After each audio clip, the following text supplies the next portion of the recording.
Good morning, and can I welcome everyone to this, the 15th meeting of the Public Petitions Committee in 2020. This meeting is being held virtually. The first item on our agenda is the consideration of new petitions.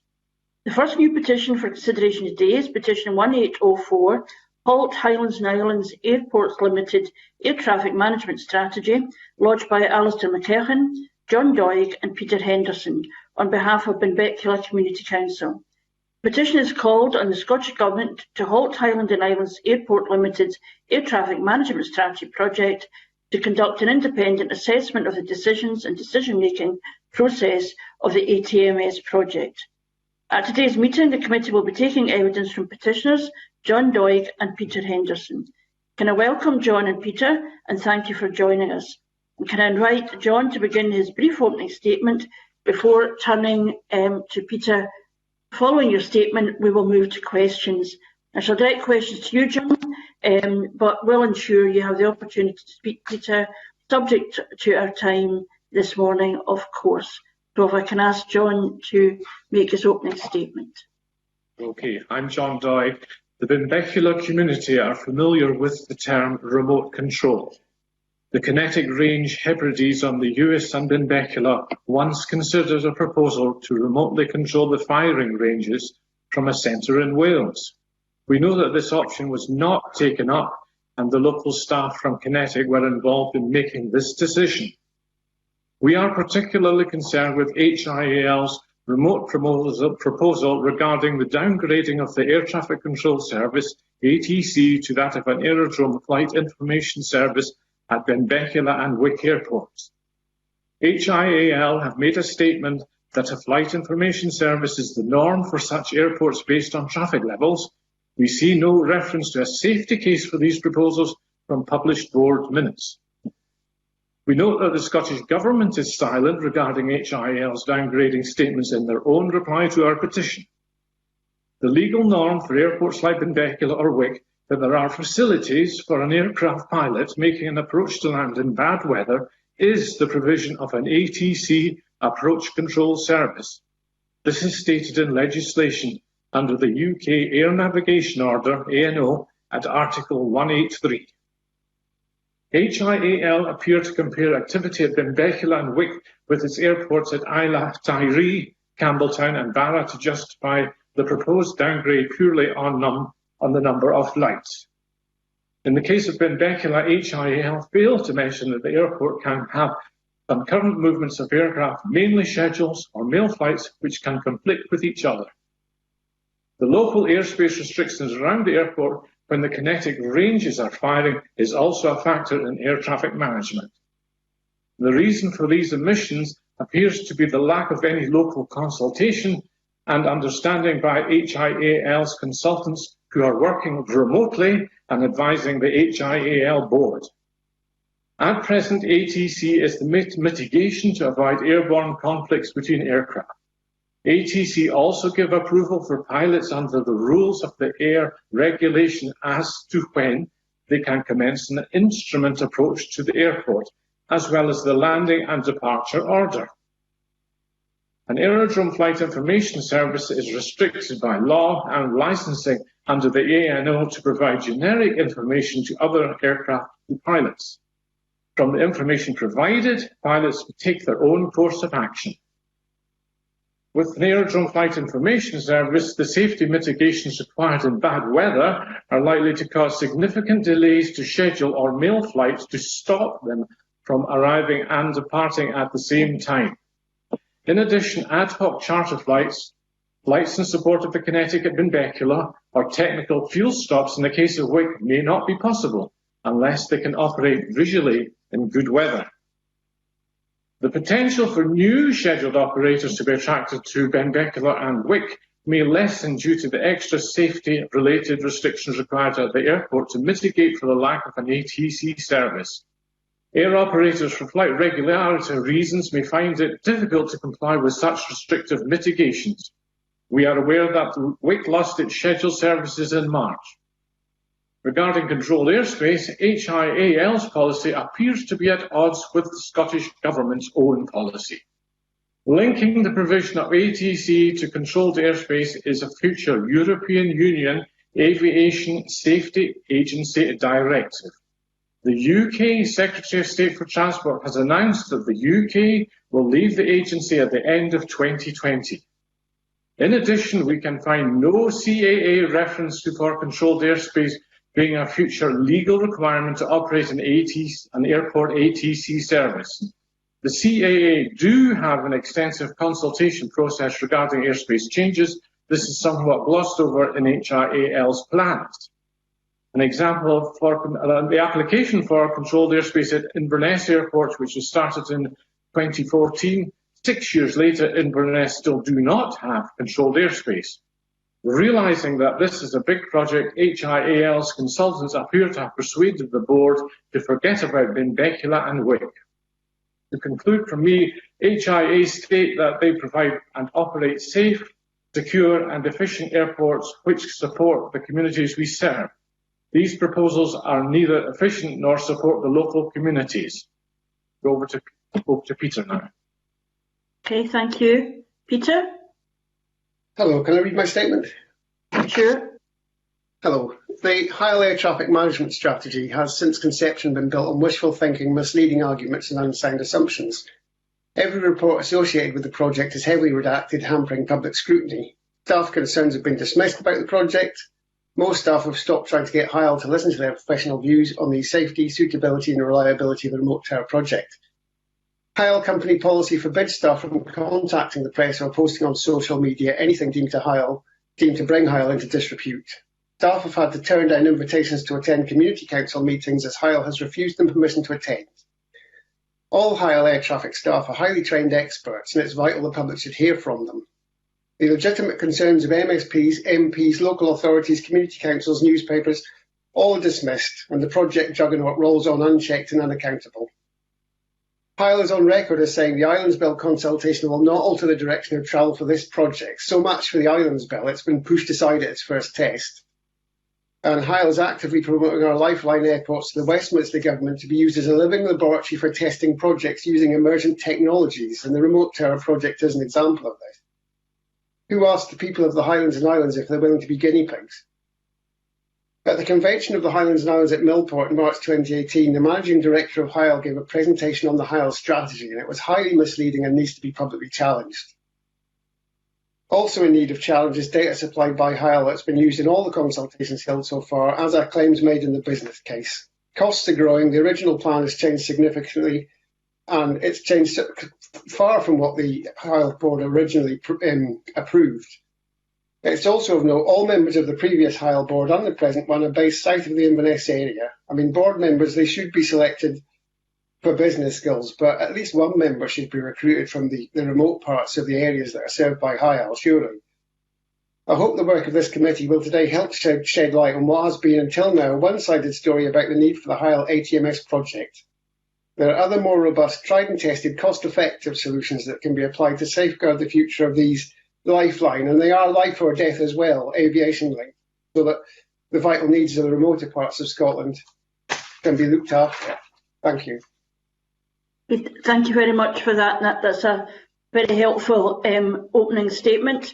Can I just ask what direct engagements you've had with the Scottish Government on this matter and what the outcome of this engagement has been? I mean, I know the Government says a lot of these matters are operational matters, but I wonder if you've had direct conversation with the Scottish Government on this issue. The only I've been, and my colleagues have had meetings with MPs and MSPs. That's as far as we can get. We've tried raising all of our concerns about safety through HIAL, and indeed, when this was first mooted, the board and the managing director and several senior staff were up in Kirkwall and agreed to meet us, and there was a representative from Transport Scotland with them. And we made it very clear about all of our concerns. This was right at the very beginning. HIAL have done nothing to prove any of this is in any way acceptable and safe. I mean, my main concern is safety to vital links like the ambulance. You know, I worked at Kirkwall for 18 years as an air traffic assistant and flight information service officer. I was part of a team that at night opened the airport and got the ambulance and emergency search and rescue flights in and out. And two of my colleagues have been taken as Category A blue light ambulance flights from Kirkwall to Aberdeen for life or death treatment, and unfortunately survived. I cannot, with a clear conscience, in any way accept that this is safe, and I don't want people in my community either being made more ill or dying because of a remote links which are highly unstable. And the scoping document by Farpoint on the suitability of these links, I can question that in detail as well. Okay, thank you very much. Can I ask David Torrance to ask a question? Thank you, Convener, and good morning, witnesses. In its submission, the Scottish Government asserts that this path is the right one, as it brings long-term security to the service, and that centralisation will lead to more reliability. It is almost hard to argue against these important objectives. So if this is not your opinion, what other opinion will deliver these objectives? Sorry, Peter, you carry on. Right, okay. The success of local recruitment has been completely hidden in most of the documentation supplied by HIAL. Every time local recruitment, the adverts have been put locally in the press for trainees who are trained from scratch. We've managed to train up 100% of them. They all then stay in our area, so that solves the recruitment reliability problem. HIAL's main method of recruiting is the last two big recruitment drives. One, they went to Sweden for 6 controllers direct from a college who we then had to train up. That was in 2015. By 2018, all 6 have gone back to Sweden, which was terrible because they were really good. The second recruitment drive, they went to Finland. They had their own separate website, which wasn't connected to the HIAL website. It was atc.hial.co.uk. They had a recruiting session in a hotel. They invited people in. They got 3 people from that. Now, there's no proof that the Finnish controllers, when they're trained, no problem. But will they stay? Probably not. Most of the recruiting is done by trying to get a hold of people who are fully or partly trained. There's just so many things. I could talk about this for 5 hours, and they are giving you a one-sided argument that's loaded in favour of remote towers. How can something, we're talking on a link that's very weak. How can it be better? If I look out of the window in a control tower, I've got a 360-degree view of everything. I can see aircraft at 15 miles. The controllers who went to Sweden to see the system there, 8 people could not see a big aeroplane like the size of a 737 at 3 miles away. We're reliant on being able to see things. Why send all of that 100 miles through cables all through the Highlands for a compressed view that it's just wrong, and it's unsafe and it's untested, and we're being experimented on. I cannot accept, and neither can my colleagues. I suggest if you want the real voice, you get HIAL to bring all of the controllers and give their views free and unfettered, because at the moment we're silent. I worked there for 18 years and I left because I got to the stage I could not cope with the way it was being run anymore. Okay. David, have you got another question? Yeah, I've got a supplementary to that one. You Okay. suggested that modernising each airport is a better alternative to HIAL's current plan. Have you costed this proposal? I haven't costed it, neither has HIAL. They have a whole board, they have a whole project team who are focused on the Remote Towers project. If I asked them to focus on systems that are more effective, they would switch their focus to that. Radar in the tower, radar now has to be used, which could double the cost of this project easily. They've cut the amount of airfields that they're going to have as air traffic control, purely to save cost and make it more simple. Radar is known, tried, tested, proven costs. It is not as difficult to put a radar on the islands and have direct links into that. It's far shorter, far cheaper, and proven to be effective. I cannot defend the HIAL Remote Towers project, but I'm not an expert. If you want an expert to cost it, you find one. It'll be cheaper. And their manning levels for radar in the stations, they're just made up. You don't need 27 people to do radar at a remote station like at a Kirkwall or Stored Away or Mcmillan. It's just made up. David? Thank you, Convener. Highlands and Islands Airport Limited commissioned Helios to assess options for the future development of its air traffic control service as part of the development of its air traffic management 2030 strategy. Helios assessed the 4 options, recommending that HAL pursue a remote tower and centralised APS option. In your petition, you suggest that there were some errors in the Helios report. Can you explain what these errors are and what you believe are the consequences of these errors? Well, the main errors.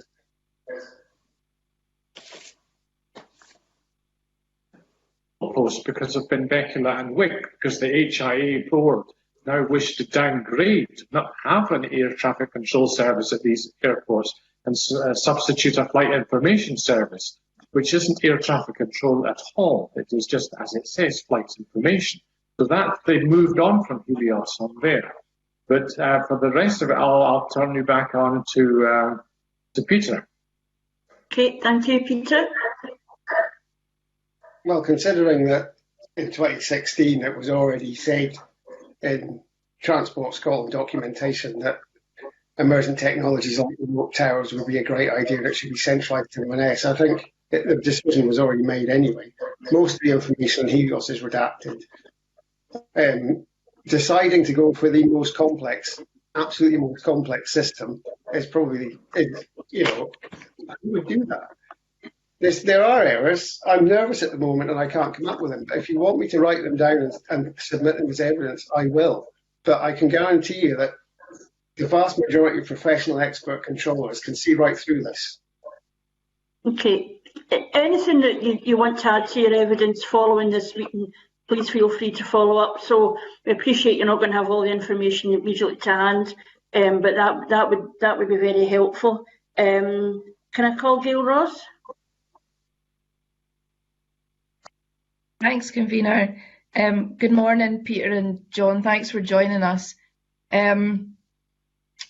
in your petition, you state that using FISOs at Benbecula and Wick in non-visual conditions would cause a significant increase in the number of delays compared to present air traffic control. Now, I've used Wick Airport for the past 4.5 years to get back and forth, and so I'm pretty au fait with delays from Wick Airport, actually.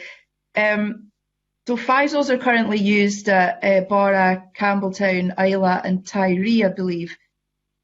This might be a question that you can't answer, so you might have to follow it up, but do you know when these were introduced at these airports, and have they contributed to considerable delays like you say that you might see at Wick and Benbecula? Okay, I think I'm the best one to answer that one, because I can historically go back to the mid-1970s. At the time, the Civil Aviation Authority were the licence provider and the regulator and service provider in the Highlands and Islands. And they must have done some kind of pre-safety case on Isla and Tyree, where there was an air traffic controller for the scheduled services. This came about when British Airways decided to hand over the routes amicably to Loganair, who flew much smaller planes. So it was and those smaller planes did not conflict with any other flights. So there was one flight a day to and from Glasgow to these places. So it didn't conflict with anything. And the air ambulance by then had also been taken over by Loganair. So we had one operator, one controller who was a mobile grade, who was easily deployed within the rest of the CAA system, as it were. Probably at the same time, because I don't have documentary evidence for this report in the mid-1970s anymore, but they would have gone through the other airports, Sunborough, Kirkwall, Wick, Inverness, Stornoway and Benbecula at the same time. There's no doubt about that, but they were considered not suitable. Also in around 2000 or so, there was a muttering made at HI head office about downgrading Benbecula to FISO at that point as well. And between the HIA and the CA regulator, it didn't get any further because it really wasn't a suitable proposal. Because at the time, there are still conflicting aircraft, but in particular, at that stage, there was a flight to and from Barra, which deliberately connected at the same time of day as a flight to and from Stornoway. So that was really a non-starter apart from all the present flights there are. The Wick, when you were flying to and from Wick, there were two scheduled operators, you probably know, Fiona, up to the end of March. Now, their flights weren't at the same, well, towards the end, I think they were getting towards the end of their period of operation similar times, because the flight to Aberdeen was in the early afternoon and the flight to and from Edinburgh was at lunchtime. Now, those were potential conflictions. You only need for an early flight or a late flight. Sometimes they do run early because of tailwinds on a good day, and these would conflict. And so that's where we are. The present system allows for conflictions, plus the air ambulance to be handled safely. With a flight information service, it would be really one at a time on a bad weather day. Okay, that's interesting, because the feedback that we've had is about flight numbers rather than about conflicting flights. So obviously, with the fact that Wick has no scheduled commercial airlines just now, we have no numbers going through the airport apart from, as Peter mentioned, the fuel stops and obviously the medical situation. Do you think that, certainly from a Wick point of view, if we went to a FISO and we got the flights back up and running, I mean, in your opinion, that would be unsafe? And it's quite an accusation for a body such as HIAL, which deals with air travel, to be accusing them of doing something that is unsafe, which is obviously potential to cost lives. So I'm really actually very, very concerned about that. What do you think they should be doing to address that? Okay, I can use an example for Campbelltown when I was there. I wasn't working at Campbelltown, but when I was working in head office, when Campbelltown came on board, it was previously a military aerodrome that was taken over by the HIAL. To operate there with FISO, they had to put in a process of restricting the number of flights so that there were no flights operating in bad weather that would conflict with one another. In the published documentation, it basically states that today still, because it hasn't moved since I changed, that they can potentially be allocated arrival and departure times. Now, I don't know what would be the case with Wick, because I'm of the opinion I think they would try and get both flights back, the Edinburgh and the Aberdeen flights back. They might be flown by different operators, there's no guarantee. One operator might not accept FISO at all. When I was at Benbecula, we had British Airways until, well, not that long ago, and they would not fly there, even if there was training of FISO in progress. If you mention FISO, we're not coming today, was the reply to me. Unfortunately, I can't produce evidence for that, but no doubt if they had were going to do a proper safety case and they invited people to come along to debate in the safety case, that might come out. So the problem would be at Wick, in particular, if they had two operators and they both wanted to fly roughly at the same time. See, that doesn't actually happen, say, at Isla, where the flights are, well, there's one in the morning and one in the afternoon. It doesn't happen at Barra because the flight is the same twin otter that comes in and goes out again. It used to go on to Benbecula, but it was the same flight, the same aircraft that came in and returned again. So it was managed by very reduced numbers. The other factor is the airports you can't really compare them with 24-hour operational airports, because that's why the numbers are low, because the airports are not open all day, particularly the weekends. Okay, thank you. Just one last question, Convener. You have said that you want HIAL to suspend their policy until the CAA guidance is produced. Do you know when that's due?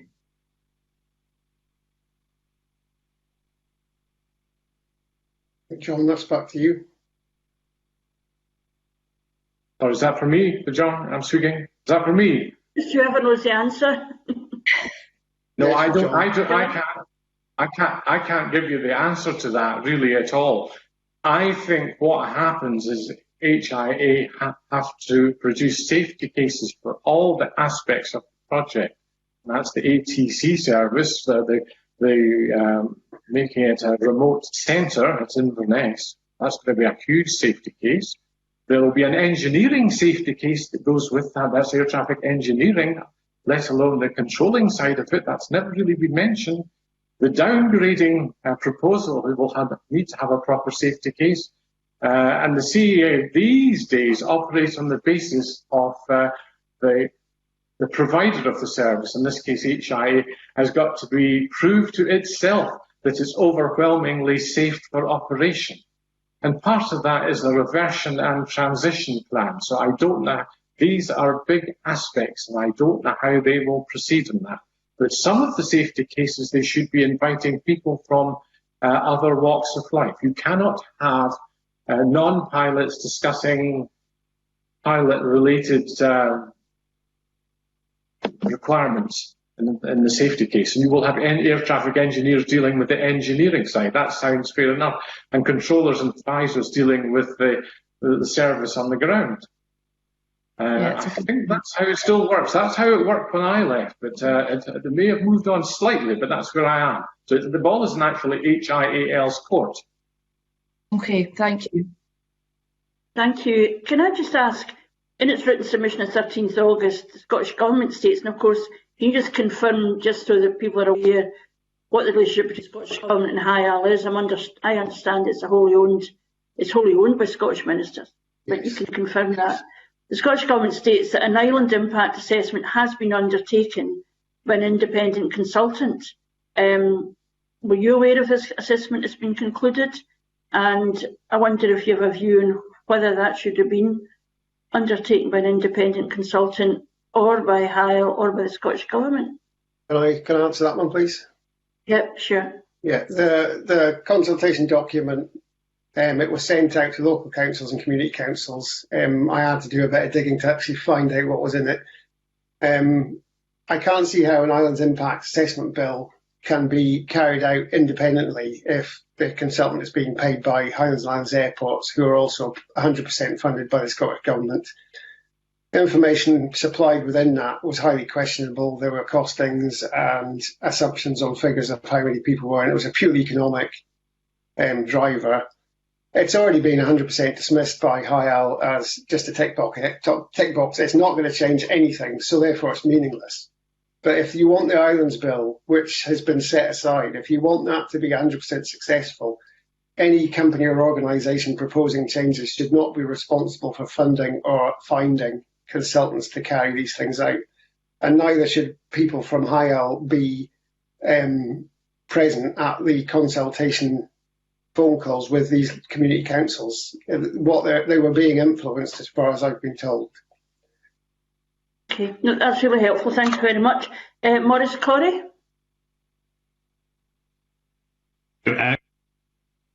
Mr. Henderson, thank you for coming before us today. In its written submission, the Scottish Government explains that the recruitment is challenging, which impacts on the resilience of its services. The Scottish Government states that it is trying to find a solution that improves the resilience by having a larger number of controllers to cover staff absences from a centralised centre. Now, you referred to recruitment earlier on in your statement, so this is following on from that. And in your petition, you acknowledge difficulties with resilience, recruitment and retention, which have in some instances led to airport closures. However, you do not agree with the solution proposed. So if not that, what can be done to improve resilience within the specialised field from your experience? I would say... Sorry, may I speak? Yeah, sure. Yeah, we know locally, all of the units know that when local advertising to train people from scratch is done, it's highly successful. These people have to compete against any applicants from anywhere, so you're selected on your ability. The managing director is on record as saying that the pool of skilled people within the islands is so low, and he also said when the last recruitment selection, where he referred to this at Millport, which is why I'm quite annoyed. We've only got 5 applicants. We've got 1 definite who's going to pass the course and 4 iffies. Well, they all passed. They're all still with us. The previous recruitment drive, they all passed. They're all still with us. The majority of controllers who carried HIAL on their backs throughout this whole period are locals who are trained and remain and will always remain on their aerodromes. The wages paid by HIAL are highly uncompetitive. That's acknowledged by the managing director of HIAL at Millport. If you centralise everybody to Inverness and then pay them 2/3 of the industry norm, when business picks up, if they have no ties to the communities like the Highlands and Islands, they will go where the money is in the vast majority of cases. Recruiting people, I mean, going to Sweden and taking 6 controllers, it was done to save money. And the main driver throughout all of this, in my personal opinion, and that of many controllers, is that every time Hyle have recruited people, they either want fully trained or part-trained people so they can save money, which is weak in the long term. And even the controllers in Inverness, they are not behind this project. They do not want to end up controlling 2 or 3 airports simultaneously, which has never been done before, because they all perceive it as being a really dangerous. I mean, would you fly in an aeroplane that was being piloted remotely by somebody who was flying 3 other airplanes? No, you wouldn't. You wouldn't even fly in an aeroplane that was being piloted remotely by 1 person. First, Hyle have got this bit between their teeth to go for this project.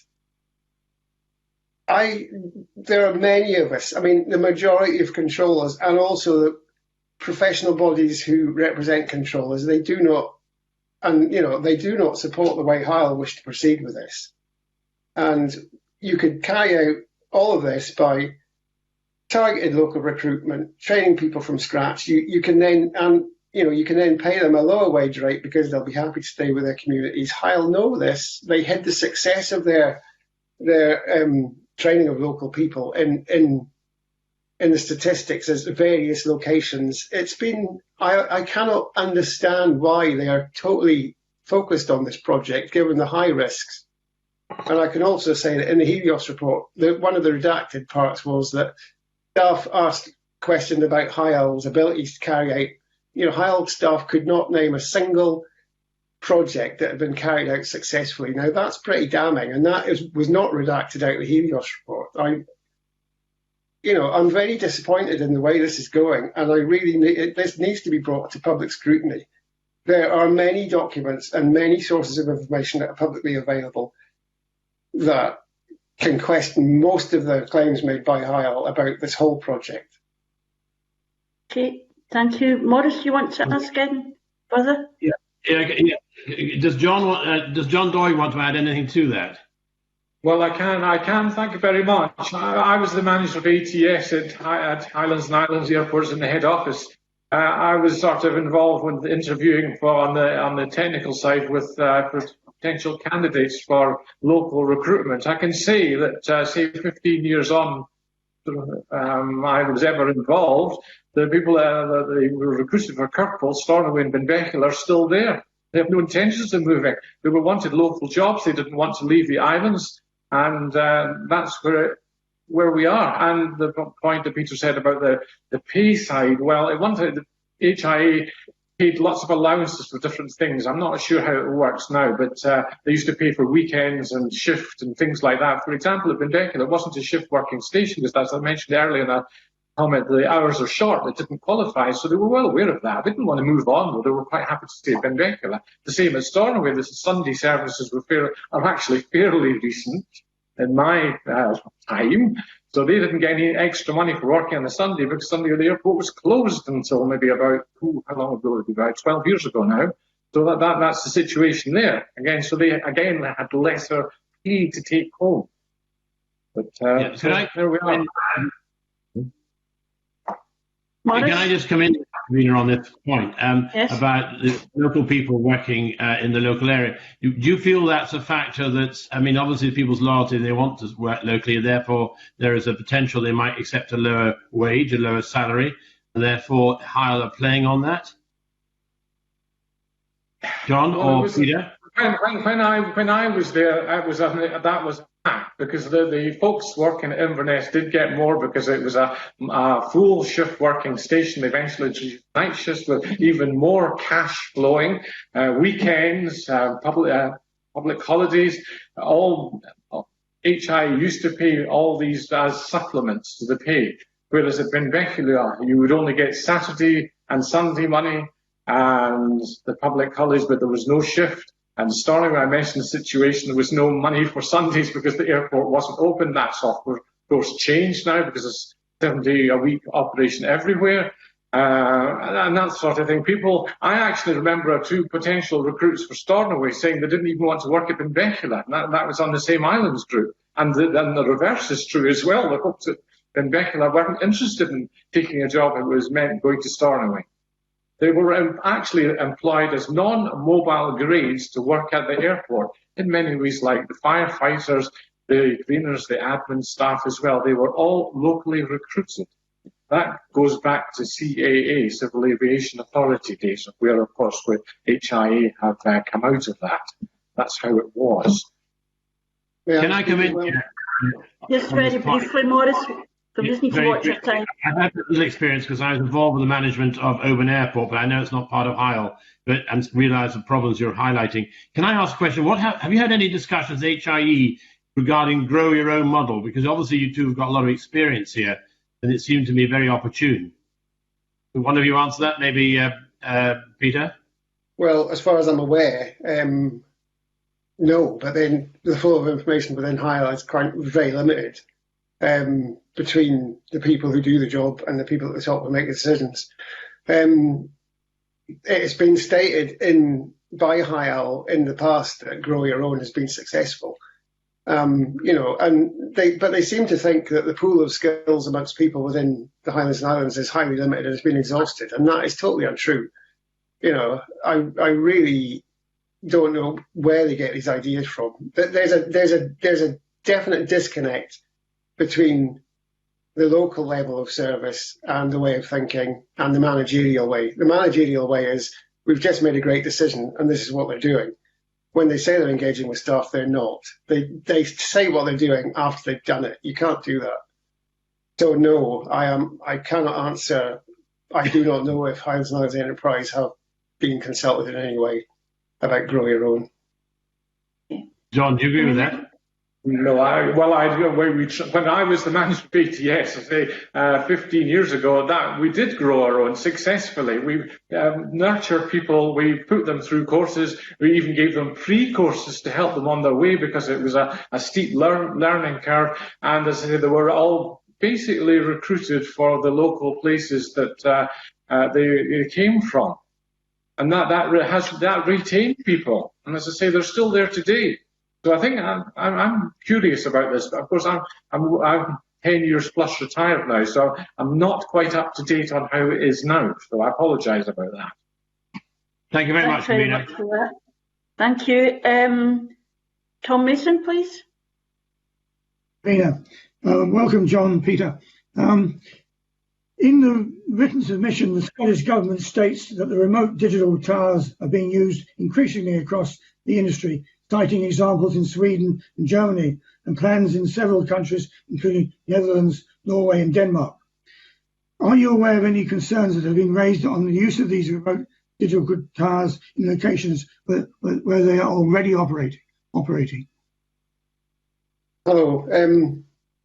I think it's Copenhagen Economics did a study into the difference between savings using remote towers and savings using competition, and they cannot justify any way that they save money.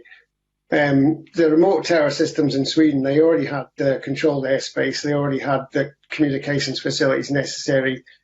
The Swedish situation is it's a partnership between Saab, who manufacture these systems, and LFV, who are the state-sponsored almost monopoly supplier of air traffic services.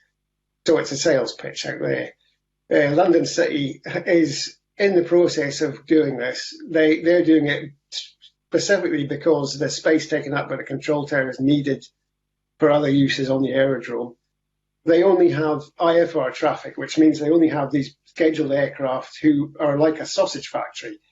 So it's very simple to slot them in one after the other. They also have extremely robust systems of communications between the aerodrome and the remote tower centre, and they're only doing one aerodrome at a time. Now, it was meant to be running this year, it hasn't happened. There's different drivers. I mean, mentioning America, in America there's aerodromes with no air traffic service whatsoever. I mean, the problem we have with our aerodromes is they are a mixture of VFR and IFR aircraft. IFR aircraft are mainly the scheduled larger flights. The VFR ones are like the small flights, the helicopters, and the Highlander aircraft that go around Kirkwall. Trying to integrate these two types of aircraft into the environment around the aerodrome, you rely heavily on being able to see them. And the study that was carried out, it was to support controlling two towers at once by one person. The study itself highlighted that using remote towers to supply a service that is a mixture of VFR and IFR traffic using cameras is highly complex because you cannot see the smaller traffic well enough.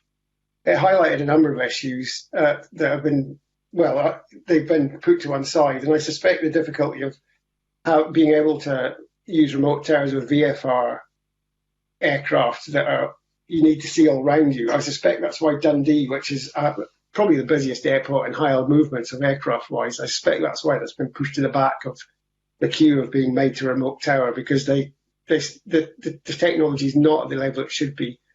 As I say, our controllers were sent to Sweden and they could not see aircraft, a big aircraft at 3 miles. I can see an Highlander, which is a 10-seat small aircraft, taking off from an aerodrome 15 miles away on an averagely clear day. We also have significantly worse weather than, we have a lot of severe weather. I used to work with a meteorological office. I understand the impact of it on traffic. Our weather patterns are completely different to those in use where these other towers are being used. The Norway model is mainly to replace flight information services with air traffic services. As I say, in Norway, they've already got all of the connections, all of the controlled airspace. The Norwegian employer, again, is the monopoly provider almost of these services. You cannot compare. It's not like for like. You cannot compare it. Okay, Tom? Sorry,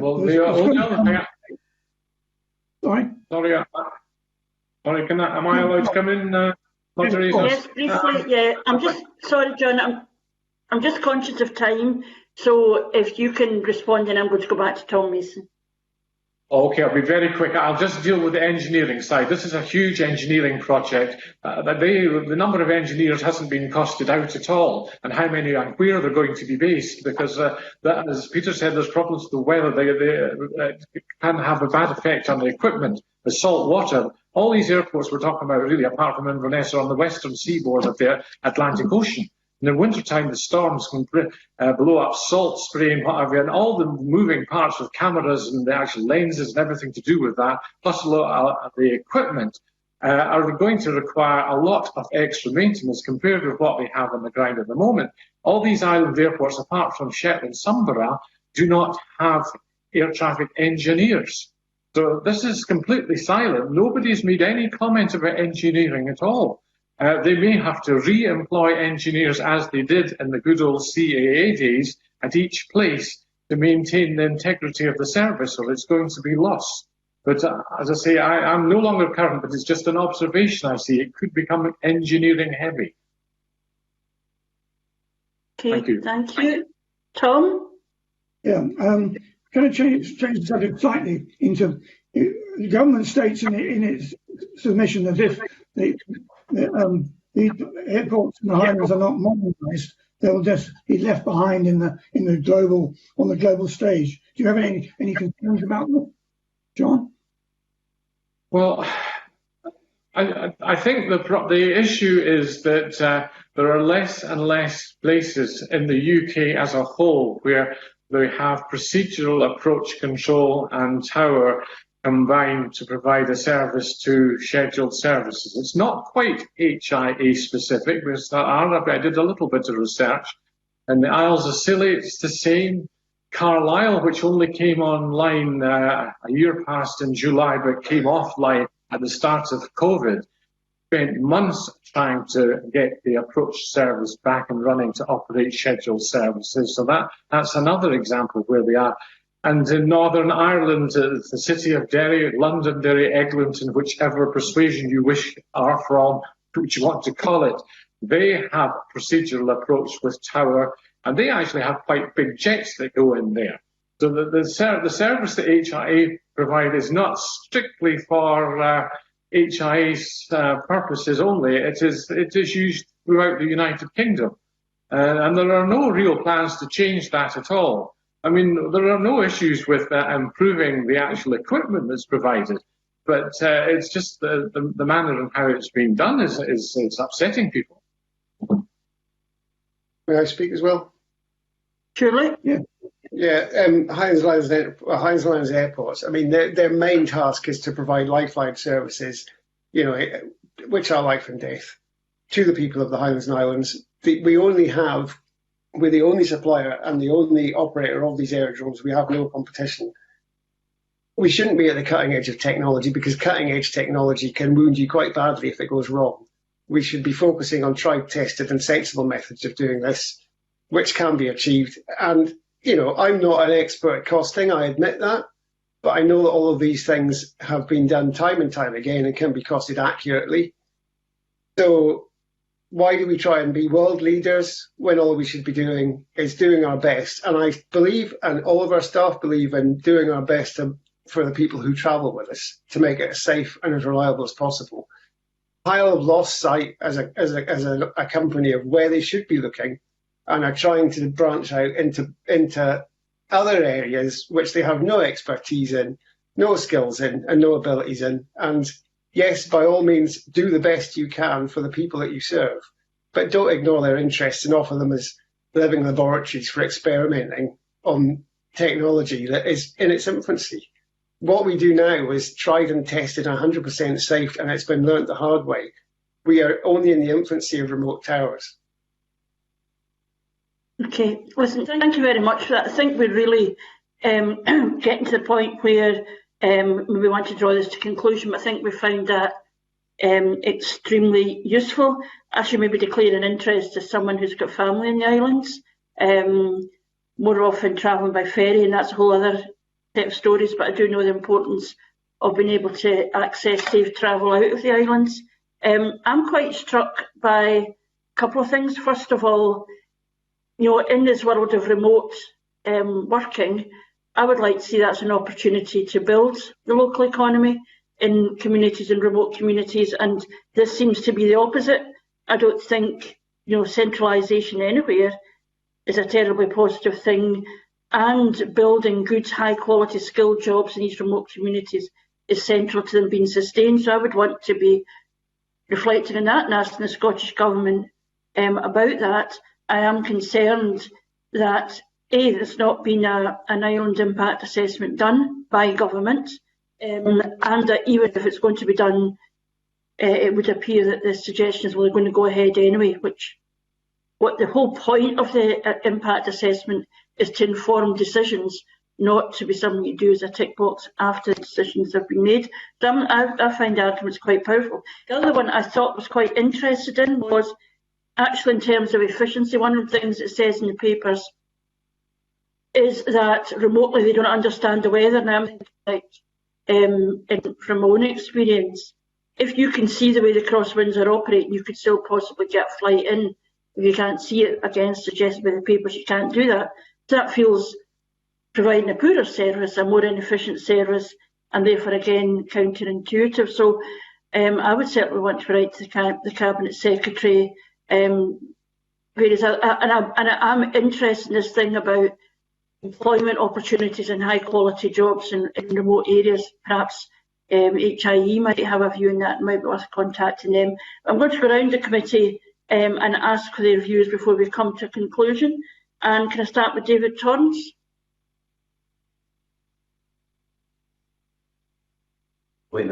Thank you, Convener. I would probably agree with you there. I think we should write to the Cabinet Secretary for Transport so we can get his take on it. But I think we should also write to relevant stakeholders, including Highlanders Islands Airports Limited, and anybody who uses the airport and the local authorities as well, Convener.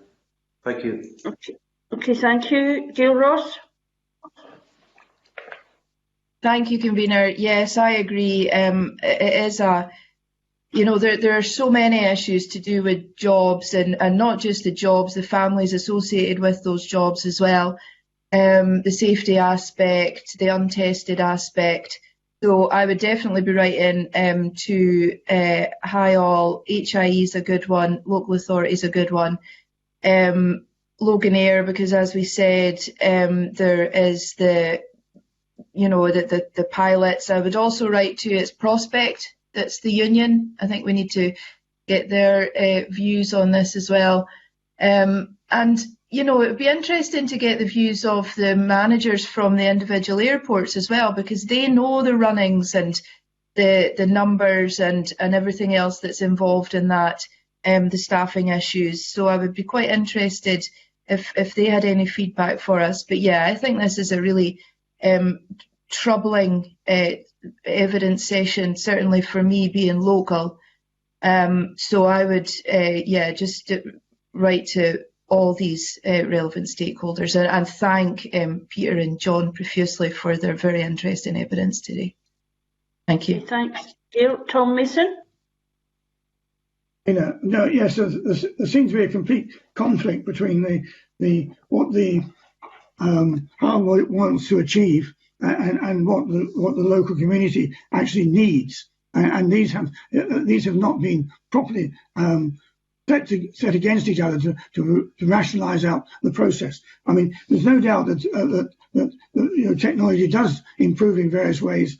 There seems to be some lack of confidence in the technology not being totally proven or even suitable for the location. So we need to get the information and understanding from the government, the cabinet secretary. We need more information from the various prospect Logan Air operators and airports, and bring them all together, get much better picture of what's going on.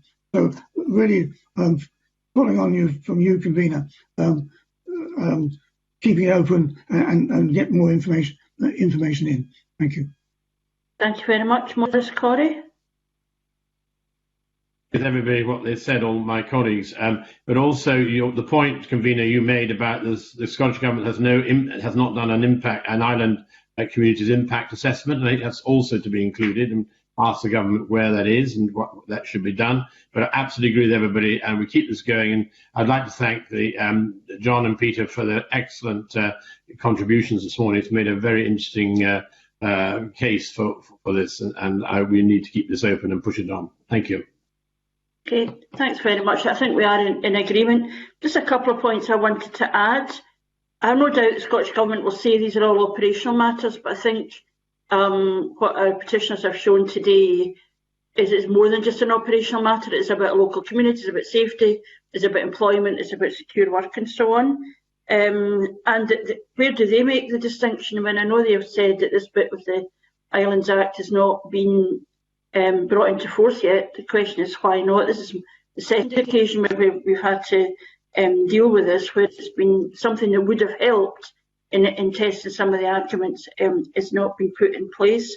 And so I'm quite interested. I don't think there's the kind of distinction that perhaps the Scottish Government would try to make round. It's not really anything to do with us. It's this independent body in an operational matter when it's a wholly owned subsidiary of Scottish ministers, delivering not just commercial services but lifeline services, which is obviously very important in those communities. So I think there's quite a lot for us to look for from this. I would say to our petitioners to thank you very much again today. Really, really useful evidence. And if there are any follow-up points you want to make, please feel free to do so. We actually gave you provided us with huge amounts of information. If there's any further that you want to add, we'd be more than happy to hear from you. So with that, we are agreeing to continue the petition and take the action as outlined. And of course, you as petitioners will have afforded the opportunity to respond to any further submissions that we receive. So this is a dialogue that we hope that we will partly facilitate, because it seems as if there has not been the kind of conversation that the petitioners wanted. It's simply been said it's a done deal and nothing can be done about it, and I don't think we are convinced that that is an effective approach. So I would want to thank you very much again. I'm going to, so we're finishing that, deal with that petition. Thank you very much for your attendance, and I'm now going to suspend briefly until 10:30, so that's about 6 minutes away, and thank you very much. Okay, thank you. Thank you. Thank you.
Can I call the meeting back to order and now move to the next new petition for consideration today, which is Petition 1815, Translocate Protected Beavers to Reduce Licensing, lodged by Steve Middlewright on behalf of Trees for Life. The petition is calling for the Scottish Government to initiate a programme to translocate protected beavers to suitable habitat outside existing beaver range to minimise the need to kill animals adversely impacted, having an effect on arable farmland. The Scottish Government submission states that it's not minded to translocate beavers to further areas outside existing range at the present time, due to the need to consult and obtain local stakeholder agreement over the potentially wider area that beavers may spread to. It also states that the decision to issue licences for lethal control of beavers in such situations is not taken lightly and is only used as a last resort. The petitioner highlights that 20% of the Scottish beaver population were killed under licence in 2019, despite the protection measures given, and that if the beavers were situated in less agricultural areas, their management would be easier. He also highlights concerns around management of the lethal control licences. I thought this was, again, a very interesting petition, and I was concerned by some of the figures. I think we were told that trapping has been bypassed as an option because lethal control licences are too easy to obtain, is the argument. That there is only one beaver trapping consultant employed in Scotland, but SNH, as was, has trained 139 accredited beaver shooters. So it feels to me the argument from the petitioner, which is that although the beavers are protected, actually the way in which the matter has been dealt with, something that should have been by exception, is potentially being regarded as the norm, as the way to take things forward. I think there's also an example where they say that there are not a number of visits, so when people say there's no other alternative, it doesn't look as if that argument is being tested. So I'd be interested in committee members' views on this. It may be that we want to refer it to the Environment Committee as an important issue, but we may want, I'll be interested in what colleagues have to say, and I'll call Maurice Corrie first. Thank you, Convener. I'm minded, I think there's more information we need to gather on this, and as you quite rightly say, I think it's something that we need to refer to the Environmental, Climate Change and Land Reform Committee under Rule 15.6.1 of Standing Orders, because on the basis that basically the committee consider the petition issues within a wider context of its work. And I think this is a wider issue. And also I'd be minded the right to Nature Scots and also to the National Farmers Union seek their views as well and what actions are called for in this, because it is, again, a wider issue and there's so many stakeholders in this. So I would be of the mind to do that. Thank you. Yeah, if we are going to refer it to the Environment Committee, we can't then write the letters, but it may be that we flag up to them that we think that's an important issue, but we can come back to that. David Torrance? Thank you, Convener. I'm quite happy to agree with Maurice and pass it on to the Environment, Climate Change and Land Reform Committee. I think it would be better dealt with there, Convener. Okay, thank you. Gail Ross?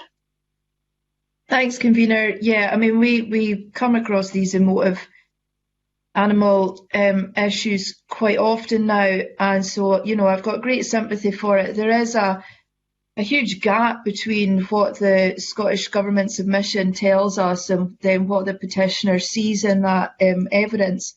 As you said in your opening statement, the Scottish Government submission makes it clear that shooting is only used as a last resort, but then the petitioner makes the point that the amount that have been killed seems excessive. And as you say yourself, there's decisions being made without site visits being undertaken. And it seems like a bit of a desktop exercise. The Scottish Government also say that it's difficult to translocate to new areas because a wide-ranging consultation is needed with stakeholders in that area. But then it's stated that there's 105,000 hectares of core beaver woodland that's just waiting, as I assume, to be repopulated. So, you know, there are opposing views here. I do note that the NFUS had a press release out this week to say that there's a consultation actually begins today on the 1st of October, and they're encouraging their members to respond to that. So hopefully that'll be helpful. But I do think that this is another one that probably belongs to the Eclair Committee, and possibly again the Animal Welfare Commission should maybe have this on their remit as well. So I'm happy to refer this one. Thank you. Thank you. Tom Mason. Thank you, Katrina. I think everybody has said what I need to, well, my view is, I mean, there's going to be increasing need for getting a sensible strategy for this type of problem. I mean, beavers are just one of several species which might well need to be used in reforestation and a whole lot of developments in Scotland. So if we don't get this right, we're going to continue to fight individual battles which are not very constructive. So referring it to the sister committees and getting information from the Farmers Union and Natural Scotland, I think is important, so we can keep this open and progress it accordingly. Thank you. Okay, thanks. If just to confirm, I think that people do think there's an issue here. They think it's something that should be in a broader context that would be placed in the Environment Committee. It's not possible for us to continue to seek evidence and keep it open if we're going to refer it, so we have to make a decision. So, but it may be that in referring it, Tom, we could suggest that it'd be worth their while speaking to Our Right to Nature Scot and the National Farmers Union, because they're already doing work. But also, I think we can also, in closing it, write to the Animal Commissioner, or forgive me, I'm not sure if the Animal Commissioner is yet in place, but at least flag up that this is something that should be on their radar once they're operating. Would that be satisfactory for everyone? I think there's a general agreement that we want to refer, but these extra bits that I've added, that we would, in referring it, flag up the importance of these particular stakeholders and the issue of the Animal Commissioner. Is that acceptable? Yeah, I get a sense that everybody's contented with that. Okay, but we would, of course, want to thank the petitioner very much for engaging and for the very interesting and challenging information that was provided, and we would hope that they would find the decision to refer to the Environment, Climate Change and Land Reform Committee a productive way of taking their petition forward. Okay, in that case, if we can now move on to the next new petition for consideration today, which is Petition 1816, Reform of Local Authority Financial Powers, lodged by Lewis McCarthy. The petition is calling on the Scottish Government to reform the financial powers of local authorities by reforming the council tax, devolving more tax powers to local authorities. In his written submission, the Minister for Public Finance and Migration states that the Scottish Government agrees that the present system of council tax must end. However, at present there is not cross-party consensus on what should replace it. In his submission, the Minister explains that efforts are underway to redevelop such a consensus. Although the work was paused as a result of the COVID-19 pandemic, the Minister hopes that these efforts will recommence in the autumn. The committee has also received a written submission from Patricia Brown, who considers the present system to be unfair. As the assessment of council tax liability is based on property valuations from 1991, Mrs Brown states that properties built after 1991 are not being treated equally. I think there are clearly important issues here. I think there's a political consensus that council tax is problematic, but what there is not a consensus on is the way forward. And the Scottish Government, certainly at this stage, seems to be focusing on building a political consensus rather than taking a position and then seeing if people are going to support it or not. I do think this is going to be a matter that will be discussed. It's something people are aware of. I think people have been positive about the devolution of further taxes, you know, the tourist tax and so on. I think have been has certainly been welcomed. Others have been slightly more contentious. But the idea of giving local authorities more control over raising revenue is important. It's gone in the other direction in the last period, partly because of the freeze of the council tax over a period of time. So I certainly feel that there should be more autonomy at a local level. I think cities like Glasgow, where I live myself, The idea of the city region seems to have fallen out of favour, but that idea of the individual cities being economic generators and needing powers in order to develop that is a whole other area. So these are all areas I think that are politically important. My sense, however, is that this petition highlights those issues, but doesn't actually, in terms of us looking to what we could do about it, really provides us simply with the argument that there is a problem, and what we are obviously looking for, or politically, much more broadly, the Parliament will need to find solutions to that. My own view is that we should be closing it, but certainly this is something that's not going away. This is an issue that will continue to be wrestled by all the political parties. But I'll call people for their views. David Torrance. Thank you, Convener. I would agree with you there. I think we should close the petition under Rule 15.7 of Standing Orders on the basis that the Scottish Government agrees that the present council tax system must end, and that cross-party talks to identify an alternative to council tax have begun, and also that the Scottish Government is working with COSLA to develop a rules-based framework for local government funding. If the petitioner is not happy with the progress, the petitioner could always bring it back in a year's time, Convener. Okay, Gail Ross. Thank you, Convener. Yes, I agree with what you've said and also what David Torrance has said. It's good to see that there are cross-party talks rather than, trying to force something through. It has to be something that everyone agrees is workable and fair. So I would agree to close the petition. Thank you. Okay, Tom Mason. Basically agree, Convener, with what's been said. We do need to get rid of the council taxes. It's not working for a whole load of reasons.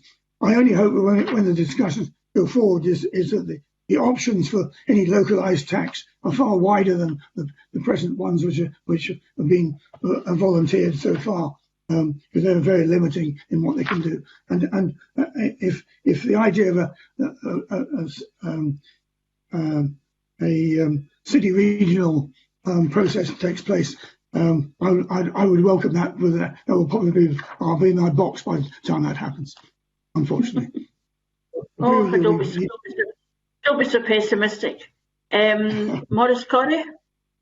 Katrina, yes. I agree with most of the points of what my colleague Tom said as well, and also I agree with the points that have been made by Gail and also by David and yourself, Convener. So I'm happy to go with that and close the petition. Okay, in that case, we are agreeing to close the petition under Rule 57 of Standing Orders. We know that the Scottish Government agrees that the present council tax system must end, that there are cross-party talks. This will have to be a matter that will have to be resolved politically. But I think, as David Torrance highlights, if the petitioner feels in a year's time there hasn't been any progress, there will be an opportunity to bring this petition back to the Public Petitions Committee. And in closing the petition, we want to thank the petitioner very much for their engagement with us and the important issues that have been raised. If we can now move to the next new petition for consideration today, which is Petition 1817, End Conversion Therapy, lodged by Tristan Gray, Ely Kearney, Erin Lux, Benjamin Butler and Sophie Duncan. The petition is calling the Scottish Government to ban the provision or promotion of LGBT+ conversion therapy in Scotland. The Spice briefing and the written submission from the Scottish Government both explain that the UK and Scottish Governments are committed to ending conversion therapy. In its written submission, the Scottish Government highlights it fully supports the UK Government's intention to bring forward proposals to end conversion therapy and is engaging with the UK Government to develop these proposals. The committee has also received a joint submission from Stonewall Scotland, Equality Network, Scottish Trans Alliance and LGBT Youth Scotland. In their submission, the organisations urge the Scottish Government to take measures within its devolved competence to end conversion therapy in Scotland, should the UK Government fail to make timely progress, or to top up any measures that are introduced by the UK Government, should these measures be insufficient effectively to root out conversion therapy in all its forms. Since our papers were published, this committee has received correspondence from the Equality Network on behalf of Scotland's national LGBTI organisations. This correspondence requests that the committee write to the Scottish Government, task it to commit to taking these measures, and that expresses its concern and condemnation of the practice of conversion therapy. So in terms of this petition, I'm certainly very clear that I would oppose conversion therapy. I think the Scottish Parliament has a good record in taking forward issues around equality and the rights of the LGBT community, and that I very much welcome the fact that the Scottish Government and the UK Government have indicated that they do not support an approach which obviously has in the past caused great distress, and would be very concerned if there was any evidence of it continuing. And we welcome the comments of members on how this should be taken forward. Gail Ross? Thank you, Convener.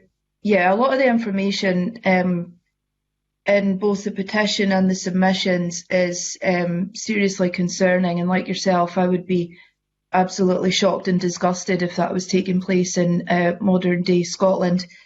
I can see the benefit of working with the UK Government for action across all 4 countries of the UK, but it does state that the majority of the commitments that they have made will have effect in England only. And to be completely honest with you, I'm a bit wary of waiting on the UK Government to have any action on this, given the amount of time that we have waited to see this action come forward already. And I'm certain that there must be something that the Scottish Government can do in a devolved sense.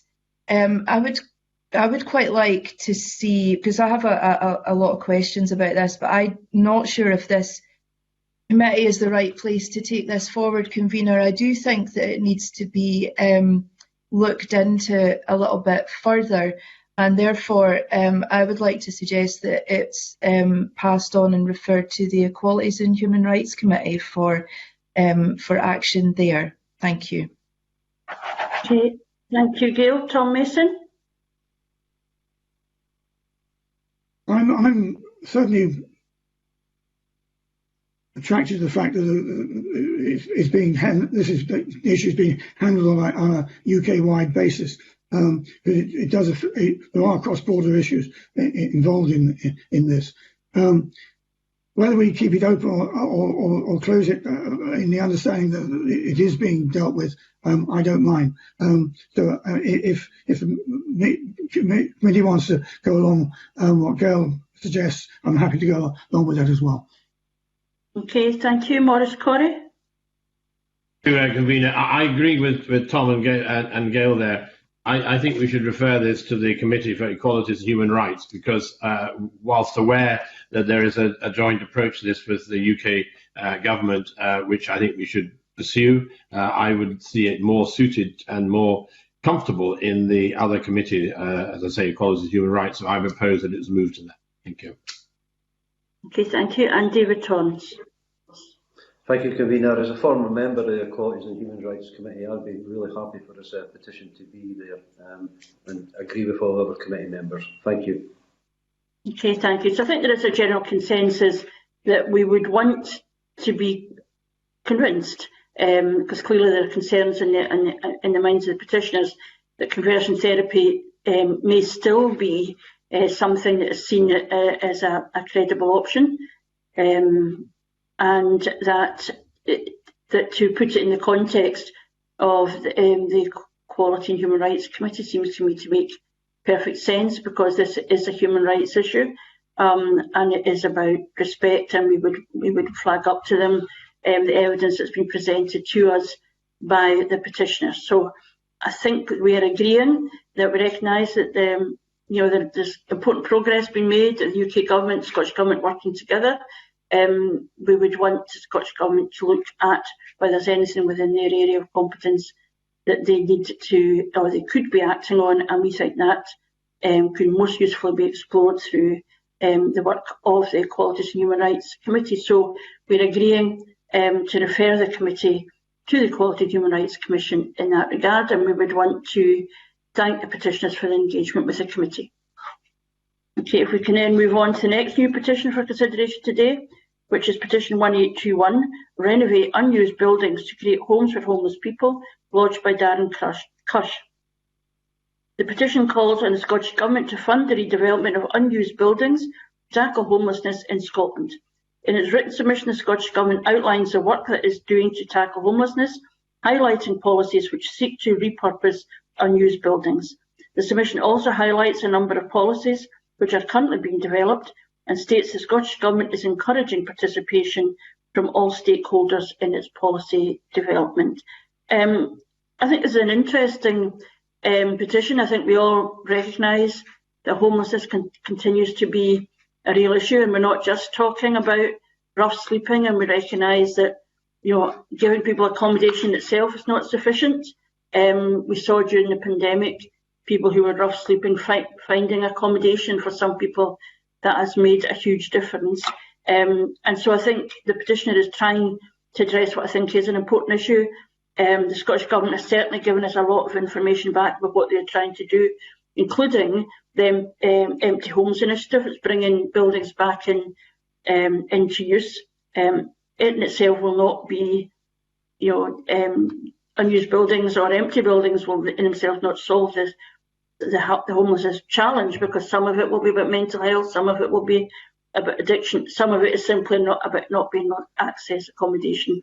And I think from the evidence given from the Scottish Government, there is an understanding of that.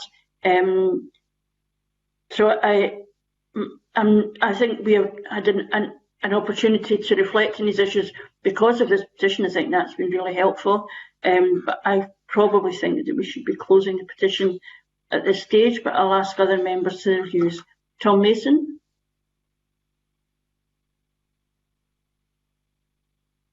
In the homeless area, but the government has an obligation to get building any empty building which is capable of use back into use, and it may not necessarily be for homeless people, but to add to the general housing stock. So having raised the issue and identified it, the government has really made it fairly clear it's on sort of on the right track, although it could do substantially more. Needs to get going, but I don't think our involvement will make it go any faster necessarily. So closing it, I think, is appropriate at this moment, on the understanding that the government is already progressing the use of buildings where it can. Okay, thank you. Maurice Corrie. Thank you, Katrina. Yes, as a former councillor in Argyll Council, I'm very aware of this and bringing buildings into use for homelessness, for people who are homeless, or indeed people who need housing. So there is a move obviously going forward at local level, the local authorities in Scotland, and I would agree with what my colleague Tom Mason has said, and I would seek to close the petition on the basis that the government is working on this. Yes, we just need to quicken the pace. Thank you. Thank you. David Torrance. Katrina, I'm happy to agree with my colleagues on the committee that we should close the petition. Okay, thank you, David. And Gail Ross.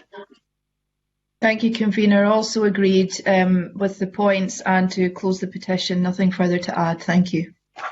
Okay, thank you very much for that. So we are agreeing to close the petition under Rule 15.7 of Standing Orders on the basis the Scottish Government is continuing to develop measures to help address homelessness and the redevelopment of unused buildings through the Homelessness and Rough Sleeping Action Group, Housing 2040, Empty Homes Policy, the National Planning Framework 4 and the Town Centre Action Plan.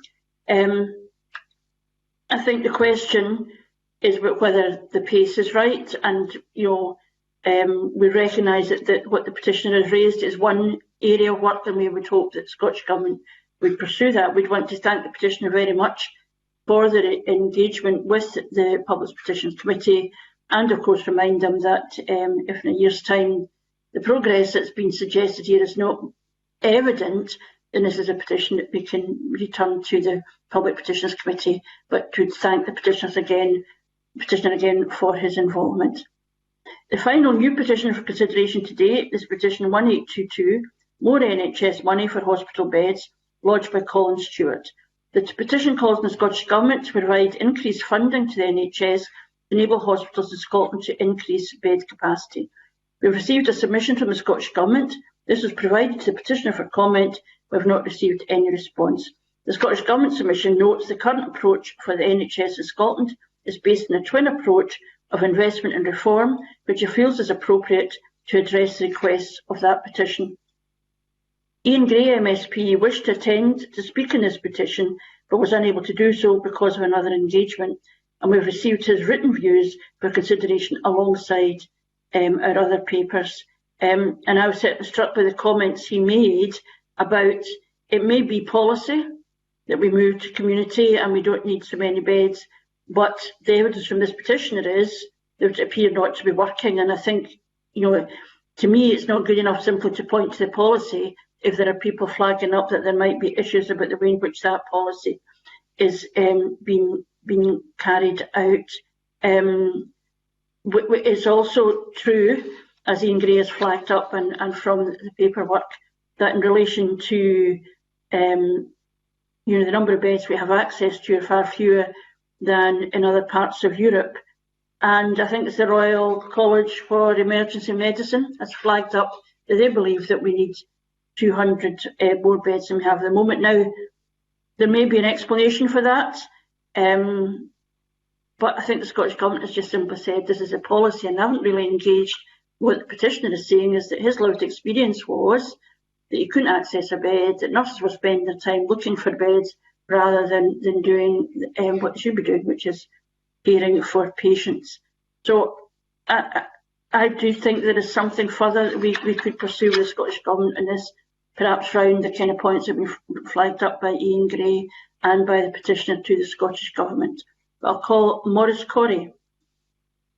Thank you, Convener. I would endorse the points you've made and also the points that Ian Gray has submitted as well, and indeed the petitioner. I don't think it's there's further evidence we need on this in relation to what the petitioner has raised, and it's about being more specific in the services offered, acute beds, etc., etc. So I would be minded to is for us to write to NHS Scotland and get some feedback from them directly, because I think the Scottish Government has been too glib on this, and I think we need to get more into this. So I would be requesting we keep this petition open.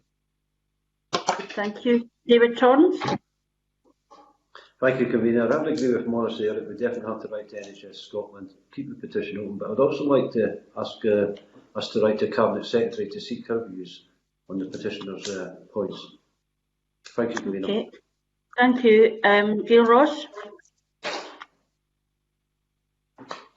Thanks, Convener. Yeah, I mean, members locally here have some sympathy with this petition. Hospital beds and NHS beds has been something that's come up time and time again for me, so I would be happy to write to both the Cabinet Secretary and NHS Scotland. I think that with the shift from hospital-based care to community-based care, there's always going to be that middle point about shifting the funding, but we are always going to need hospital beds. There's no getting away from that. So I would agree with keeping this open. Okay, thank you. And Tom Mason. The general policy has been to shift from hospital to community care, but which is two parts. Unfortunately, they started getting rid of the hospital beds before the community care was fully capable of taking the volume. So we've landed up with a situation which is causing, does cause chaos on occasion. And the experience that the petitioner has gone through is not unusual. With my own experience, I've had similar situations occur, and you just tear your hair out in desperation sometimes. So we need to keep this open. We need to get more questioning and prompting of the government. So if that can be done, I'll go along with that. Thank you. Okay, thank you very much. I think there is a consensus that there's a little wee bit of exploring that needs to be done in this to test the position of the Scottish Government, because the petitioner's experience suggests that there may be an issue here, and I think all members have reflected, and perhaps this is something that's been flagged up to them. So I think we're agreeing to write to NHS Scotland and Scottish Government Cabinet Secretary to ask her to respond to how this is managed. Even if you agree with the policy in theory, how do you ensure that in practice that is actually happening? that the people are not waiting for beds, and that the nursing staff are not being sort of redirected from their core purpose in order to find beds which are not available. So I think we're agreeing with that course of action. And we can then move on to agenda item 2, which is a consideration of continued petitions. The next item on our agenda is consideration of continued petitions. The first continued petition is petition 1726, primary hyperparathyroidism, lodged by Fiona Killen. The petition calls on the Scottish Government to raise awareness, particularly among GPs and other medical practitioners, of the symptoms, diagnosis and effective treatment of PHPT caused by adenoma, provide access to minimally invasive surgery in Scotland for the treatment of this condition, and provide funding for research into PHPT caused by adenoma. This petition was last considered by the committee on the 20th of February 2020. At that meeting, the committee agreed to write to the Scottish Government. A response has now been received. The petition was invited to respond to Scottish Government submission, but no response has been received.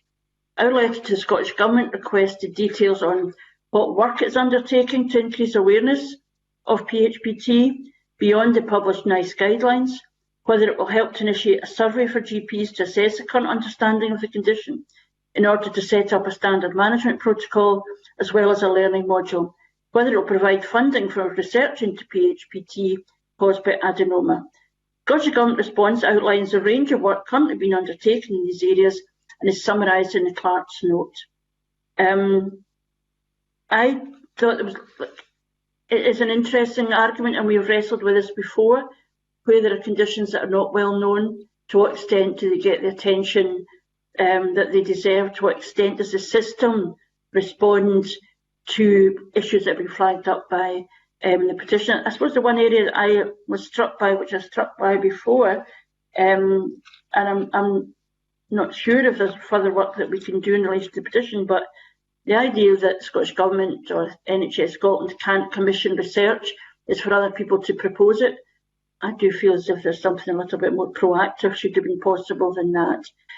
But I'd be interested in members' views on what we think we might be able to do with this petition, whether to close it or other issues that we might want to explore.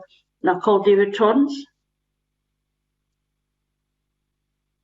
Firstly, I'd like to thank the petitioner for bringing this petition to committee and raising and highlighting the points around the condition, because it's brought the Scottish Government to listen to these points, and you could see from what the Scottish Government is undertaking and to raise awareness of PHPT caused by adenoma through NICE guidelines, highlighting PHPT as a topic for NHS Education Scotland, and open to applications for funding via Chief Scientist's Office. I think everything that the petitioners called for, the Scottish Government is trying to accommodate, so I'd be quite happy to close the petition under Standing Rules 15.7. Yes, thank you, David. Gail Ross. Thank you, convener. Yeah, I mean, the Scottish Endocrine Interest Group has agreed to explore how health boards can raise awareness of this condition, and David Torrance is absolutely right. NHS Education Scotland is working with the endocrine clinical community to consider how a digital platform could enable more real-world assessment of the condition, and that's very interesting, I think, that work going forward. I'm not sure where else we can take this as a petitions committee. I think we need to see how the work progresses, and obviously the petitioner, if we agree to close this today, the petitioner has options to come back in a year's time if they believe that these actions are not being progressed in the way that they would like. So I would agree to thank the petitioner and close under 15.7 of standing orders. Thank you. Okay, thank you. Tom Mason. Thank you, Katrina. Like you, I was worried about this research aspect, that research proposals are welcome, and there's no strategy for achieving that research. It's a very self-indulgent process for academics or whatever, and it's far too random. But on the other hand, in the context of this particular petition, I'm not sure how we can progress that particular issue. So I guess closing it is the only thing to do. And I guess if the petitioner feels very strongly about the research part, then they might bring that up as a separate petition, which might be useful. Okay, thank you very much. And Maurice Corey. Yeah, thank you, Katrina. I agree entirely with what Tom has said. Tom Mason, my colleague, has said there, because I do know somebody who actually has this condition, and I've seen the effect of it quite seriously. Whilst I'm reluctant to agree to close the petition at the moment, I don't think there's a lot more we can do. But at least we have the comfort that the government is looking at it, and it's obviously working through the NHS with the appropriate society for this condition. And I think that with the Metabolic and the Endocrine Research Network, it's important that's continued. I am concerned, as Tom is, of course, where the delay at the moment, obviously, through the current COVID-19 pandemic, is holding other things up. But yeah, I feel that if the petition does not feel there's any progress being made in months to come, they need to feel free to come back. And I agree again with Tom Mason, another petition highlighting the research part of it. So yeah, provided we see progress going, I agree to close the petition at the moment under 15.7 of standing orders, bearing in mind the points I've made. Thank you. Okay, thank you very much for that. I think there is agreement that we're going to close the petition. We recognise that this is a really important issue, that there has been progress, that we would want to make sure that progress was continued despite the challenges of the current circumstance which we find ourselves. And we would, of course, flag up to the petitioner that it is possible to bring a petition in this form, or perhaps more specifically, as been suggested, around research back to the Petitions Committee in a year's time. And we want to thank the petitioner for engaging with the committee and raising this important issue on behalf of all those who have this condition. If we can then move on to the next continued petition for consideration today, which is Petition 1775, introduce statutory allergy care legislation in nurseries and schools, lodged by Katrina Drummond. The petition is calling on the Scottish Government to pass legislation that will make an allergy care policy statutory for every nursery and school, and to establish appropriate standards for nursery and school staff of medical training, education and care for children with anaphylaxis. Responses have been received from the Scottish Government, COSLA and the petitioner. The committee asked the Scottish Government whether staff should have a statutory responsibility to undertake the training that the petitioner suggests as part of their overall training, and whether a consistent approach is being applied across Scottish local authorities on this issue. The Scottish Government states that it does not intend to bring forward a statutory requirement for mandatory training, as it believes there are sufficient provisions through the legislative approach to the provision of emergency medication and the specific guidance. COSLA's response states that every local authority has detailed guidance for each school, which is informed by the Scottish Government's guidance. The petitioner has responded to COSLA and the Scottish Government and states that the guidance is not sufficient, implementation is poor, and there is a lack of clear training arrangements or funding, resulting in ad hoc policies and procedures. She recommends that school training should be government-led, so it becomes widely available and mandatory for all schools, and creates a less stressful and pressured situation for school staff.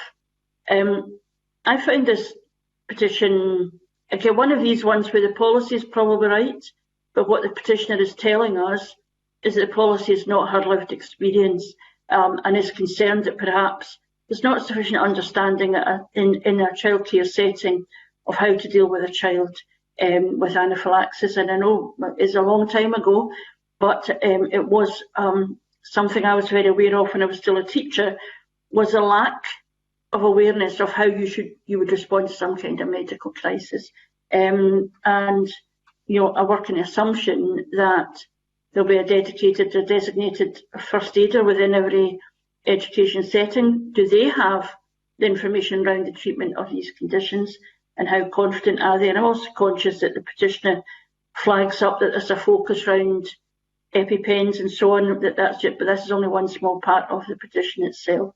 So I think there are maybe one or two questions we may still want to ask around this petition, because it is something that can be very frightening, I think, in any set of circumstances. But I should imagine, particularly in a classroom, if people feel, or in a nursery, people feel that they don't have sufficient knowledge how to respond.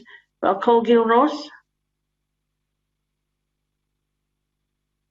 Thank you, Convener. Yeah, I mean, I think this is a prime example of, unfortunately, just because procedures and policy are in place, it doesn't necessarily mean that they're followed and implemented in every setting that they should be. And well, it's more than unfortunate, it's actually dangerous, because it could literally be a case of life and death in some of these situations. I think you're right. I think that the petitioner, having first-hand knowledge of this, if they state that the implementation is poor and there's a lack of training and the policy is not being followed, I do believe that we are duty-bound to follow that up with the Scottish Government. She also cites a recent inquest into the sad case of a young person's death, and there was a few recommendations that came forward from that I would also like to hear from the Scottish Government in relation to. So I think that it would be advantageous to reference that as well, and to get a direct response from the Scottish Government. Thank you. Thank you. Tom Mason. Thank you, Katrina. I agree with what Gail has just said. It's very important that people have confidence in their own working time how to deal with these cases. If they don't have confidence, they won't do what's necessary. Even if they have the knowledge, they've got to have the confidence, and therefore, we need to know how well the whole policy is being implemented throughout the various organisations which need it. Therefore, I think requesting more information from government on this is important at this stage. Thank you. Thank you. Maurice Corey. Thank you, Queen. I must declare an interest here. My wife is trained in the anaphylaxis treatment in her primary school, which is an equipped and trained first aider. So, and she is obviously in her council, as Argyll Butte Council, certainly there seems to be training. I think what I'm concerned about is obviously the different levels of training and consistent approach throughout the Scottish local authorities. And I agree with the others. I would agree that we need to do some more digging with the Scottish Government into this and get some consistency across the local authorities. Okay, thank you. David Torrance. Thank you, Convener. I agree with my colleagues on the committee. We should write to the Scottish Government and ask them about the points raised by a petitioner. Thank you, Convener. Okay, thank you very much for that. So I think, again, this is a petition where we just think there's a slightly more testing of the Scottish Government's position would be worthwhile. And so we would be writing to the Scottish Government to ask them to respond to the variety of points that have been made by not just the petitioner but by committee members too. The whole question of confidence, that people have the right approach if they're faced with these circumstances. And once we have a response, of course, the petitioner can respond further to what the Scottish Government has done.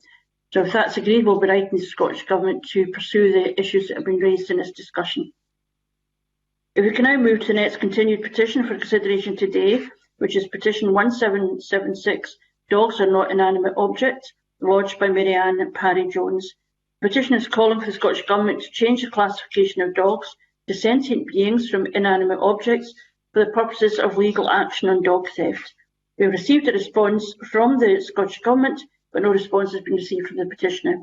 The Scottish Government's response explains that although dog or pet theft is not a specific criminal offence in Scots law, the existing common law offence of theft would include the theft of a pet. Therefore, theft of a pet would mean that potentially maximum penalties could be imposed, the highest level of sentence being life imprisonment. If the Scottish Government has no specific plans to introduce new legislation at this time, this is another one where I think there are important issues being raised about animal welfare, the rights of animals and so on. Personally, I find the argument by the Scottish Government quite convincing that it would be taken seriously if somebody stole a pet, that would be regarded as a serious matter, something that could end up in the criminal courts. And I'd be interested in the views of other members, but I wonder whether we can take this petition any further. And I'm going to call Tom Mason. Yes, I mean, I've got an interest here. I already have a 45-kilo pet, which already thinks he's a people. I don't want him to be confirmed as such. And the government has very clearly stated that the theft of such pets and things, is clearly a criminal offence, and that there is sufficient penalty for doing so. And I think it's clear enough. What doesn't happen enough is the right prosecutions don't take place when they should do. But we have the mechanism, like a lot of situations. We always have the mechanism. We don't apply them nearly enough. So closing at this stage, on the understanding the government is doing sufficient already, is okay by me. Thank you. Thank you. Maurice Corrie? I agree with my colleague Tom Mason there on all those points, and I too am a dog owner, and he's a valuable member of the family. But as I say, I think there is sufficient in there, and it's about the application of the law, and I agree with you, and it's about how that's put into operation. And I believe there's sufficient safeguards in there to cover this, to cover dog theft, to be effective and sufficient. But it's a question of, as I say, putting it into effect. So I would propose to close the petition under Rule 15.7 of Standing Orders on the basis of that. Thank you. Okay, thank you. David Torrance? Thank you, Convener. As somebody else who has 2 dogs in the household who are greatly loved by family members, I think the law covers affected dogs, and I'm quite happy to close the petition. Okay, thank you. And Gail Ross? Thank you, Convener. Up until May of this year, I would have been totally left out, only having 4 cats and a bearded dragon, but I too am also now a dog owner.